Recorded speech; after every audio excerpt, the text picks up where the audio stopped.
5টা বিষয় যুবকরা ভুল করার জন্য জীবনে সফল হতে পারে না। 5টা বিষয় আমি জাস্ট আজকে রিসার্চ করলাম যে 5টা বিষয় মিস্টেক হওয়ার জন্য যুবক তার বাবার মুখটা উজ্জ্বল করতে পারে না, পরিবার মুখটাকে উজ্জ্বল করতে পারে না। বলেন সবাই কয়টা ভুল? একটু জোরে চাপার ভাইরা, কয়টা? 1 নাম্বার ভুল হচ্ছে মারাত্মক ভুল, সেটা হচ্ছে what is about the things that cannot change anymore। এমন বিষয়ে চিন্তা করা যা কখনো পরিবর্তন হবার নয়। যেমন আপনার হাইট যতটুকু, মিডিয়াম হতে পারে, লম্বা হতে পারে, অথবা গুটু হতে পারেন। আপনি যতই চেষ্টা করেন গুঠুর থেকে আপনি আরো 1 ইঞ্চি, 2 ইঞ্চি, 5 ইঞ্চি লম্বা হইতে পারবেন? আচ্ছা, আপনার হাতের রং, গায়ের রং হচ্ছে ব্রাউন কালার, শ্যামবর্ণ অথবা কালো। আপনি যতই ঘষেন আর যতই সাবান দেন, কালো দেহ কি ফর্সা হবে?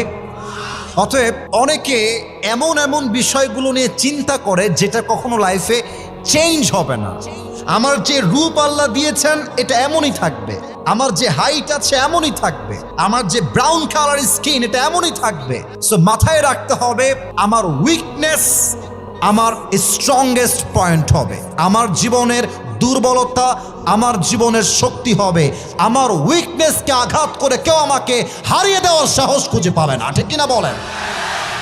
মানুষের সফলতা তার হাইট দিয়ে হয় না, মানুষের সফলতা হয় তার স্বপ্নের মাধ্যমে, তার যোগ্যতার মাধ্যমে, ঠিক কিনা বলেন? So don't worry about the things that will never change in your life। যা পরিবর্তন হবার নয় তা নিয়ে ভেবে আজ থেকে সময় নষ্ট করা যাবে? একটু জোরে শুনতে চাই, যাবে?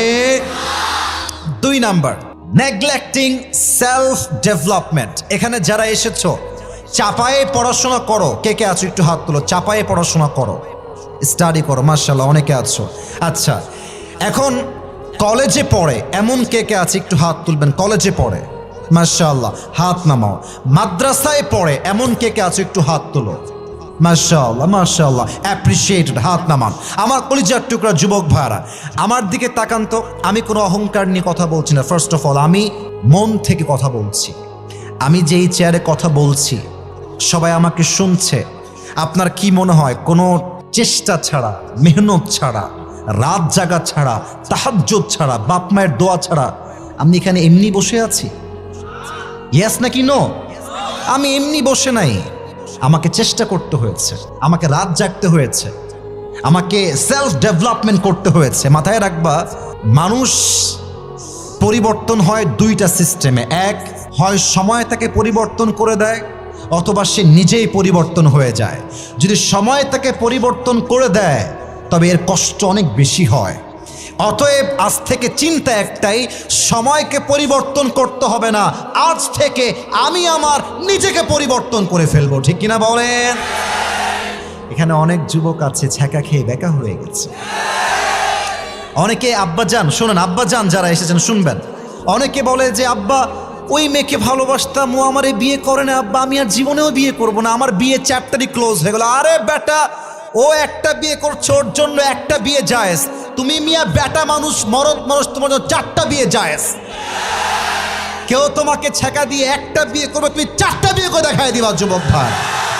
আচ্ছা, তুমি 4টা বিয়ে না করো, একটা বিয়ে করো, বাট সেলফ ডেভেলপমেন্ট করো, নিজেকে ইমপ্রুভ করো। আজকে যেই মেয়ে তোমাকে ছেড়ে গিয়েছে ওইরকম কয়েক লাখ মেয়ে তোমার পেছনে বিয়ের জন্য লাইন ধরে দাঁড়িয়ে যাবে। Self development is very important part in life. আজ থেকে নিজের যোগ্যতা বাড়াতে চাই, রাজি আছেন তো ইনশাআল্লাহ? কথা কি শুনতে খারাপ লাগতেছে? এটা কি জীবনে কাজে আসবে নাকি আসবে না? 3 নাম্বার পয়েন্ট, একটু এই পয়েন্টটা একটু বোঝার ট্রাই করবেন প্লিজ। আপনাদের হাতে হাত রেখে বলছি, এই পয়েন্টটা বোঝার ট্রাই করবেন। 3 নাম্বার পয়েন্টটা হচ্ছে measuring small issues in life. আমরা দেখবেন অনেকে আছি, আমার ভাই গ্রামে বাসা তো ভাই, তাই আমি পারবো না। আমার তো ওয়াইফাই নাই ভাই, আমি পারবো না। আমার তো ল্যাপটপ নাই ভাই, আমি পারবো না। আমার তো কম্পিউটার নাই ভাই, আমি পারবো না। ভাই আমার তো আইফোন নাই, আমি পারবো না। মাথায় রাখবা, সফল ব্যক্তি কখনো বাহানা তৈরি করে না। সফল ব্যক্তি হাজার প্রতিকূল পরিস্থিতির মাঝেও কাজ করার জন্য একটা রাস্তা খুঁজে বের করে, ঠিক কিনা বলে? সফল ব্যক্তি আর অসফল ব্যক্তির মাঝে পার্থক্য এক জায়গায়। অসফল যে হয় সে হাজার সুবিধার মধ্যে একটা অসুবিধা খুঁজে বের করে, আর সফল যে হয় সে হাজার অসুবিধার মধ্যে একটা সুবিধার রাস্তা খুঁজে বের করে। ঠিক কিনা বলেন? আচ্ছা, আপনারা পিঁপড়া দেখেছেন না সবাই? এই কথা না বললে ওয়াজ কারে করি। পিঁপড়া দেখছেন না সবাই? দেখবেন পিঁপড়া দুই প্রকার, একটা হচ্ছে লাল আর একটা বিষ কার বেশি? লালটার বিষ বেশি। আচ্ছা, আমার ডান হাত দেখেন, দেখা যায়? হাত তুলতে হবে না, আমার ডান হাত দেখা যায়? আচ্ছা, এবার খেয়াল করেন, আমাকে কেউ দেখবেন, আমার ডান হাত দেখবেন। এই যে একটা টেবিল, এই টেবিলের সামনে দিয়ে একটা ছোট্ট লাল পিঁপড়া একদম ছোট্ট এক চিমটি চিনি দিয়ে এই পাশ দিয়ে যে এই পাশ দিয়ে ক্রস করে বের হয়ে যাবে। ওর সামনে আমি আমার আঙ্গুল রাখবো, পিঁপড়া এই পাশ দিয়ে, is coming from this side and I am putting my hand in front of him. একদম সামনে ওর আঙ্গুল রাখলাম আর সে পাশ দিয়ে আসতেছে। দেখবেন বিড়ালের সামনে, পিঁপড়ার সামনে আঙ্গুল রাখেন, কলম রাখেন, জুতা রাখেন, স্যান্ডেল রাখেন, যা রাখেন, দেখবেন পিঁপড়া ক্রস করে বের হয়ে যাবে। ওকে আপনি আটকাতেই পারবেন না। তো আমার যেটা চিন্তা সেটা আমি আজকে শেয়ার করছি। সামান্য ছোট্ট একটা পিঁপড়াকে কেউ যদি বাধা দিয়ে আটকাতে না পারে, তুমি তো আশরাফুল মাখলুকাত, তোমাকে আটকাবে এমন শক্তি পৃথিবীতে জন্মই নাই যুবক ভাই। ডোন্ট মেক এক্সকিউজ, বাহানা দিও না। আজ থেকে সামনে এগিয়ে যাও, নিজের যোগ্যতাকে বাড়াও, বাহানা দিয়ে নয়, কাজ করে জীবনের সফলতাকে আনতে হবে যুবক ভাইরা। ঠিক কিনা বলো? বাকি থাকলো 4 আর 5। 4 নাম্বারটা একটু দামি কথা, এটা যুবকরা যদি বুঝে ফেলো আজীবন তোমাদের জন্য অনেক অনেক অনেক অনেক অনেক বেশি কাজে দিবে। মাথায় রাখবা, সফল হওয়ার জন্য স্বপ্ন বড় দেখতে হয়। স্বপ্ন ছোট যে দেখে সে মানুষটা ছোট হয়। আপনারা খেয়াল করেছেন কিনা, ডক্টর মিজানুর রহমান আজহারী হুজুর নাম শুনেছেন? কি কম ফেমাস না অনেক বেশি ফেমাস? ক্রিকেটার নিয়ে আসো, তুমি নায়ক নিয়ে আসো, গায়ক নিয়ে আসো, পুরো বাংলাদেশের সমস্ত সেলিব্রিটিকে এক সাইডে নিয়ে আসো, আর আজহারী সাহেব চাপাই নবাবগঞ্জে ঈদের আগে, রোজার আগে যে মাহফিল করেছে, এটাকে হিসাব মিলাও, পুরো বাংলাদেশের সেলিব্রিটি এক প্রান্তে থাকবে আর চাপাইয়ের মাহফিলকে আর এক পাশে দেওয়া হবে, 90 গুণ লোক বেশি হবে। আচ্ছা বলেন, আজহারী সাহেব একটা সময়ে প্রত্যন্ত অঞ্চলে মাহফিল করতেন, যেখানে মানুষজন যায় না বললেই চলে। এই মনে করেন নদী পার হয়ে, বিল পার হয়ে, খাল পার হয়ে। আপনারা কি উঠান বোঝেন? উঠান উঠান উঠান মানে কি? চতুর্পাশে বাসা, মাঝখানে উঠান। কথা কি ভুল বললাম না ঠিক বললাম? আচ্ছা, এটাকে মনে আমরা আঙিনাও বলি নাকি? আঙিনা এবং উঠান। উনি ওই আঙিনায় মাহফিল করতেন। তো তখন যদি তিনি স্বপ্ন না দেখতেন যে আগামীতে আমাকে ব্র্যান্ড হওয়া লাগবে, আজহারী হওয়া লাগবে, আজকে তিনি ডক্টর মিজানুর রহমান আজহারী হতে পারতেন না। স্বপ্ন বড় দেখবা। আচ্ছা, তোমরা হয়তো বা নাম শুনেছ, পাকিস্তানের একজন মানুষ যিনি আগে একজন টপ ফেমাস ক্রিকেট প্লেয়ার ছিলেন, এখন তিনি প্রধানমন্ত্রী হয়েছিলেন। তার নাম কি? যদিও এখন তিনি প্রধানমন্ত্রী আর নেই। উনি একটা কথা প্রায় বলতেন যে इंसान की पहचान उसकी ख्वाब से होता है। कामयाब वो नहीं होता जिसका बाप कामयाब होता है, कामयाब वो नहीं होता जिसका घर अच्छा होता है, कामयाब वो होता है जो सपना बड़ा देखता है और उसके बाद हार कभी नहीं मानता। ठीक ही ना बोलें? आज থেকে স্বপ্ন হবে বড়। আরে আমার স্বপ্ন শুধু বাংলাদেশ নয়, আমার স্বপ্ন ওরা বিশ্বকে আমি জয় করে দেখায় দিব চাপায়ের সন্তান। 5 নাম্বার কথা বলেই শেষ করতে চাই। তোমরা এই কথাকে নেগেটিভলি নিবা না। মেয়েদের পেছনে ঘোরা বন্ধ করে দাও, একদম বন্ধ করে দাও। মাথায় রাখবা, মেয়েরা প্রেম করার সময় প্রেম করে একটার লগে, বিয়ে করে আর একটার লগে। মেয়েদের কাছে ভালোবাসার চাইতে ব্যাটার অপশনের দাম বেশি যুবক ভাই। অতএব আমি হব এমন এক অপশন, যে অপশন কেউ হাতছাড়া করতে চাইবে না, বরং যে অপশনকে পাওয়ার জন্য লাখো মেয়ে সিরিয়াল ধরে দাঁড়িয়ে যায় পেছনে। আল্লাহ প্রত্যেকটা যুবককে মেয়ের পেছনে ভাগার থেকে দূর করে জীবনে সফল হওয়ার তৌফিক দান করুক। পড়েন সবাই আমিন। 3টা তাকবীর দিবেন। প্রথম তাকবীর দিবেন বিবাহিত ভাইরা, দ্বিতীয় তাকবীর দিবেন প্রিয় আমার সিঙ্গেল ভাইরা। দেখতে চাই আজকের মাহফিলে কার গায়ের জোর কত বেশি। বিবাহিত ভাইরা কাশি দেন একটা। আচ্ছা, সিঙ্গেল ভাইরা চুপচাপ থাকবেন, সিঙ্গেলরা চুপচাপ, বিবাহিত ভাইরা লিল্লাহি তাকবীর। আপনারা নাম্বার পেয়েছেন 80। কি হয় না, সব জায়গায় ভালোবাসা দিয়ে হিসাব করতে হয় তো যুবক ভাইয়ার, বলো। আমি চাইলে শেষ, আমার কমিটি ইঙ্গিত দিয়ে দিয়েছে অলরেডি, কিন্তু আমি চাই আজকে আসছি, কবে আসবো, আর পুরো বছর চাপায় মাহফিল আছে মাত্র 2টা। এত কষ্ট লাগছে আমার, কারণ চাপাইকে আমি সবচেয়ে বেশি ভালোবাসি। তো আজকে ঈদের পরে প্রথম মাহফিল আমার চাপাই নবাবগঞ্জে। আপনার এরকম করলে হয়? তাকবীর দেন, লিল্লাহি তাকবীর। নবীর সম্মান, জাস্ট কয়েকটা হাদিস বলতে চাই। বলেন তো সবচেয়ে আগে নবীর নাম কি ছিল? মূসা আলাইহিস সালাম। আর একটা প্রশ্ন করতে চাই, মূসা আলাইহিস সালাম যেই পাহাড়ে গিয়ে আল্লাহর সঙ্গে কথা বলতেন, সে পাহাড়টার নাম কি, কে বলতে পারে? তুর পাহাড়। এটা কি ছোট পাহাড় না বিশাল বড় পাহাড়? আল্লাহকে বলছে, আল্লাহ আমি যে তোমার সঙ্গে প্রত্যেক দিন কথা বলি, তুর পাহাড়ে এসে সরাসরি কথা বলি, আল্লাহ আমার পরে এমন কোন নবী বা উম্মত কি আসবে যা তোমার সঙ্গে কথা বলতে পারবে? আল্লাহ বলছে, মূসা যখন তুমি চাও তখন তুমি কথা বলতে পারো না, আমি যখন চাই তখন তুমি কথা বলতে পারো। বাট তোমার পরে একজন নবী আসবে যার উম্মত যখন চাইবে, যেভাবে চাইবে, যেখান থেকে চাইবে, যেমন করে চাইবে, তারা চাইলেই আমি আল্লাহর সঙ্গে সরাসরি কথা বলতে পারবে। সুবহানাল্লাহ। আচ্ছা, চাপায়ের ভাইদেরকে আমি যদি জিজ্ঞেস করি, ভাই বলেন তো আপনার জীবনের সবচেয়ে বড় নিয়ামত কি? কেউ বলবে, হুজুর আমার এই 2 চোখ হচ্ছে আমার জীবনের সবচেয়ে বড় নিয়ামত। অনেকে বলে, আমার এই 2 হাত হচ্ছে আমার জীবনের সবচেয়ে বড় নিয়ামত। অনেকে বলে, বাপ মা নিয়ামত, বোন নিয়ামত, বউ নিয়ামত, বাড়ি নিয়ামত, গাড়ি নিয়ামত, মোবাইল ফোন নিয়ামত।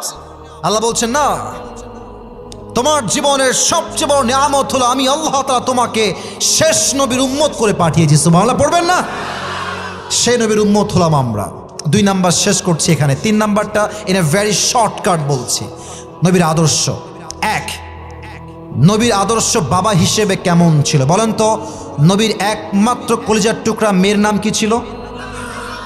এই যে ভয় পেয়েছেন, কি নাম ছিল? আচ্ছা, আর একটা প্রশ্ন, ফাতেমার স্বামীর নাম কি ছিল? আসতে কেন বলে, নাম কি ছিল? শেষ প্রশ্ন, তাদের পরিবার থেকে 2 জন সন্তান দুনিয়াতে এসেছিল, হাসান আর? আচ্ছা, একটু বোঝার ট্রাই করবেন বাবা হিসেবে নবী কেমন ছিলেন।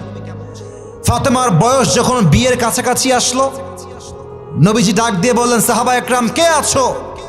ফাতেমাকে বিয়ে করতে চাও, প্রস্তাব নিয়ে আমার কাছে আসো।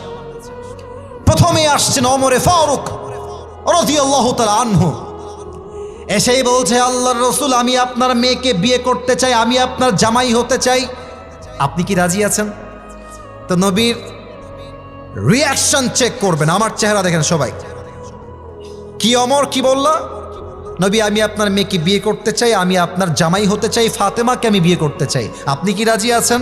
এবার নবীর মাথা দেখবেন, নবীজি জাস্ট মাথাটাকে হালকা নিচু করলেন, ইয়েসও বললেন না, নো বললেন না।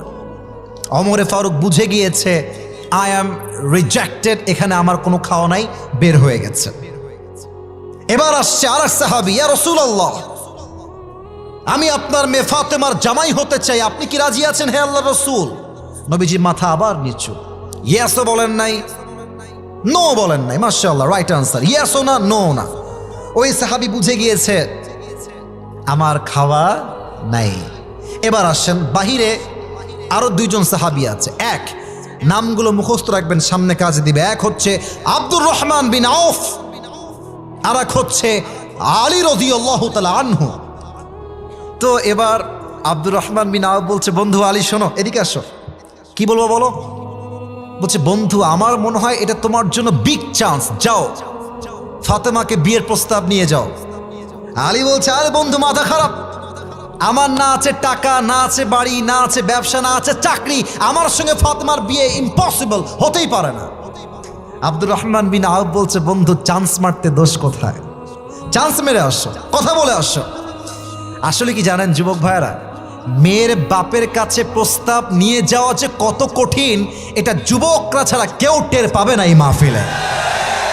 কারণ মেয়ের বাপের কাছে গেলেই আগেই জিজ্ঞেস করবে তুমি মাসে কয় টাকা ইনকাম করো। আমার মনে হয় কি জানো, মেয়েদের বাপের কাছে চরিত্রের চাইতে টাকাটা বেশি ম্যাটার করে চাপায়ের ভাইরা। কিন্তু নবীর আদর্শ দেখেন, আদর্শ কাকে বলে? আলী আসছে ঠিক মসজিদ নববীর ফ্রন্ট গেট দিয়ে, এই সোজাসুজি আল্লাহ রসুল বসে আছেন এভাবে। আলী একবার এই পাশ দিয়ে এসে এই পাশ দিয়ে বের হয়ে যায়, আবার এই পাশ দিয়ে ঢুকে এই পাশ দিয়ে বের হয়ে যায়, লজ্জায় সামনে আসতে পারছে না। হ্যাঁ আলী এদিকে আসো, বসো বসো। কি বলবো আমাকে বলো? অনেক লজ্জা কাটিয়ে বলছে, হে আল্লাহ রসুল, আমি আপনার মেয়ে ফাতেমাকে বিয়ে করতে চাই, আপনি কি রাজি আছেন? নবীজি আগের বার ইয়াসও বলেন নাই, নো বলেন নাই, কিন্তু এবার নবীজি মুখ খুললেন। উনি বললেন ইনশাআল্লাহ, জাস্ট ইনশাআল্লাহ এন্ড নাথিং এলস, আর কিচ্ছু বলেন নাই। কিন্তু আলী রাদিয়াল্লাহু তাআলা আনহু ইনশাআল্লাহর অর্থ যে নবীজি কি বুঝিয়েছে এটা আবার বোঝে নাই, প্যাস্ট হয়ে গেছে। কিন্তু মনটা এত খারাপ, চুপচাপ এমনে হাত বেঁধে বাহিরে বের হয়ে আসছে। আব্দুর রহমান বিন আওফ বলছে, কি ব্যাপার, বন্ধু গেল হাসি মুখে, বন্ধুর মুখটা বাংলার পাঁচের মতো হয়ে গেল কেন? ব্যাপার কি? মালাকা ইয়া আলী, হে আলী কি হয়েছে তোমার, আমাকে বলো বন্ধু, কি সমস্যা? বলছে, বন্ধু আমার প্রস্তাব তো রিজেক্ট হয়ে গেছে বন্ধু, আমি তো শেষ, আমার তো বিয়ে হবে না। আরে বন্ধু কি বলো এটা, নবী কি কিছুই বলে নাই? আরে কিছুই কয় নাই নবী? বলছে হ্যাঁ বলেছে। কি বলেছে? বলেছে নবীজি জাস্ট ইনশাআল্লাহ। তো আব্দুর রহমান বিন আওফ বলছে, বন্ধু তোর মাথার ঘিলুই সমস্যা, নবীর ইনশাআল্লাহ মানে বিয়ে অর্ধেক হয়ে গিয়েছে। সুবহানাল্লাহ। কিন্তু এই বিয়েটা যে হবে, ফাতেমা, এই যে মুরব্বীরা যারা আছেন, আলেম ওলামা আছে, মাদ্রাসার ছাত্ররা আছে, অনেকে আপনারা এই হাদিসটা জানেন যে ফাতেমার সঙ্গে আলীর যে বিয়ে হবে এটা জিবরাইলের মাধ্যমে ওহী দ্বারা প্রমাণিত। সুবহানাল্লাহ পড়বেন না আপনারা? তো আল্লাহ রসুল চাইলে বলতে পারতেন, ইয়েস আলী যাও, তুমি আমার আজ থেকে জামাই, তোমার বিয়ে আজকেই হয়ে যাবে। উনি ইয়েস না বলে কি শিক্ষা দিয়েছেন? উনি ফাতেমার কাছে গিয়েছেন, ফাতেমা এদিকে আসো। আব্বাজান কি ব্যাপার, কি বলবেন একটু বুঝবেন। আচ্ছা ফাতেমা, তোমার জন্য তো আমি একটা পাত্র দেখেছি বিয়ের জন্য। ও আচ্ছা। ফাতেমার মুখ লজ্জায় লাল হয়ে গেছে। আব্বাজান, মাসমুহ নাম কি? তো আল্লাহর হাবিব বলছেন ইসমুহু আলী, নাম হচ্ছে আলী, তুমি কি রাজি আছো মা? তো ফাতেমা আবার ইয়েসও বলে না, নো, তাহলে মিটি হাসে। আর বুঝতে হবে বিয়ের ক্ষেত্রে মেয়ে যদি ইয়েস না বলে মুচকি হাসি মারে, দাল মে কুছ কালা তো জরুর হ্যায় ইহাঁ পে। বাস নবীজি বুঝে গিয়েছে ফাতেমা রাজি, বাস মিয়া বিবি রাজি তো ক্যা করেগা। নবীজি বলছেন দেখো সবাইকে দাও বিয়ে। এখান থেকে শিক্ষা একটা, এই বাবা যান, আমার মায়েরা যারা আমাকে শুনছেন, মেয়ে আপনার বিধায় আপনি যার তার সঙ্গে বিয়ে দিবেন, গাঞ্জাখোরের সঙ্গে বিয়ে দিবেন, ইসলাম এটা কখনো এলাও করে না। চাপায়ের ভাইরা ঠিক কিনা বলে? আগে মেয়েকে বসাবেন যে মা তুই বস, তোর জন্য একজন পাত্র দেখেছি, বাড়ি হচ্ছে রাজশাহীর ভদ্রায়, ছেলে এই করে ওই করে, মা তুই রাজি আছিস কিনা? মা যদি বলে ইয়েস আব্বা আমি রাজি আছি, আপনি বলবেন ইয়েস। মা যদি বলে আব্বা আমি রাজি নেই, নো, আপনিও বলবেন নো। এটাই হচ্ছে নবীর বাবা হিসেবে আদর্শের জায়গা, ঠিক কিনা বলে? আচ্ছা, নবীর দুইজন নাতি সবচেয়ে আদরের কি নাম? একটু জোরে বলতে পারলেন না? নাম কি? আপনাদের মসজিদটা কোথায় একটু বলবেন? মসজিদ কোথায়? এখানে মসজিদ পাশেই, এখানে জুমার নামাজ হয় মাশাআল্লাহ। আপনারা খেয়াল করেছেন কিনা আমি জানি না, মুরব্বীরা আমার কথা এটা আবার খারাপ দিকে নেবেন না, আমি আপনাদের ভালোবেসেই বলছি। অনেক মুরব্বী আছে বাচ্চারা মসজিদে আসলে গালি দিয়ে, থাপ্পড় দিয়ে, ধমক দিয়ে বাহিরে বের করে দেয়, আছে না নাই? নবীজি না নামাজ পড়ছে, আল্লাহু আকবার, সুবহানাক আল্লাহুম্মা বিহামদিকা ওয়া তাবারাকা ইসমুকা ওয়া তাআলা জাদ্দুকা ওয়া লা ইলাহা গায়রুক, আলহামদুলিল্লাহি রাব্বিল আলামিন, আর রহমানির রহিম, মালিক ইয়াউমিদ্দিন। নামাজ পড়ছেন, আল্লাহু আকবার, রুকুতে গিয়েছেন, সামি আল্লাহু লিমান হামিদা, উঠে গিয়েছেন, আল্লাহু আকবার, সেজদায় চলে গিয়েছেন। সেজদায় যাওয়ার পরে 1 মিনিট যায়, 2 মিনিট যায়, আল্লাহ রসুল সেজদার থেকে আর উঠছেন না। সাহাবা একরাম চিন্তায় পড়ে গিয়েছে, আল্লাহ রসুল কি বেঁচে আছে না মারা গেল? 3 মিনিট যায়, 4 মিনিট যায়, 5 মিনিট যায়, আল্লাহ রসুল সেজদার থেকে 1 মুহূর্তের জন্য আল্লাহু আকবার বলে আর উঠছেন না। এবার একজন সাহাবী সেজদার মধ্য হতে মাথাটা হালকা উঁচু করেছেন দেখার জন্য আল্লাহ রসুল ঠিক আছেন কিনা। আমার চেহারা দিয়ে খেয়াল করবেন, সেজদার থেকে হালকা একটু মাথা উঁচু করেছে, তাকায় দেখছে আল্লাহর রসুল সেজদায় আছেন, বেঁচে আছেন, জীবিত আছেন। বাট নবীজির ঘাড়ের সামনের দিকে হাসান বসে আছে আর পেছনের দিকে হুসাইন বসে আছে। এবার সে ভাবছে, আমি যদি হাত দিয়ে টান দিয়ে ধরে নামাই দেই তবে তার নেমে যাবে, পিঠটা হালকা হবে, আল্লাহ রসুল বলবে আল্লাহু আকবার, সেজদা থেকে উঠে যাবে। এই চিন্তা করে যখন হাতটা বাড়িয়েছে, আল্লাহর রসুল সেজদার ভেতরেই তার হাতটা শক্ত করে ধরে বসেছে। খবরদার, নামাই দিবা না। মেসেজ দিয়েছে, তোমরা যদি আজকে নামায় দাও, আগামীতে যেই বাচ্চা আজকে মসজিদে নামাজ পড়তে আসে না, যেই বাচ্চাকে আপনি ঘাড় ধাক্কা দিয়ে বের করে দেন, সেই বাচ্চা আগামীতে ওমরে ফারুক হবে না, সেই বাচ্চা আগামীর বাংলাদেশে ডাকাত হয়ে বের হবে। আর যেই বাচ্চা আজকে মসজিদে এসে 5 ওয়াক্ত নামাজি হবে, সেই বাচ্চা আগামীর বাংলাদেশে আল্লামা দেলোয়ার হোসেন সাইদি হবে, সেই বাচ্চাই ডক্টর মিজানুর রহমান আজহারি হবে। ঠিক কিনা বলেন? এটা হচ্ছে নবীর আদর্শ। বাচ্চাকে দেখলেই সালাম দিবেন, বাচ্চাকে দেখলেই বুকে জড়াবেন, বাচ্চাকে দেখলে চকলেট দিবেন। আব্বা জান, আপনি সারা জীবন বেঁচে থাকবেন না তো, আপনি যখন মারা যাবেন ওই বাচ্চা বড় হবে, আর ওই বাচ্চা আপনার কবরের সামনে দাঁড়িয়ে আল্লাহর কাছে দোয়া করবে যে আল্লাহ, আমার নানা বড্ড ভালো ছিল, আমাকে ভালোবাসতো, মায়া করতো, আদর করতো। হতে পারে এক বাচ্চার দোয়া আপনার জন্য জান্নাতের ফায়সালা হতে পারে। ঠিক কিনা বলে?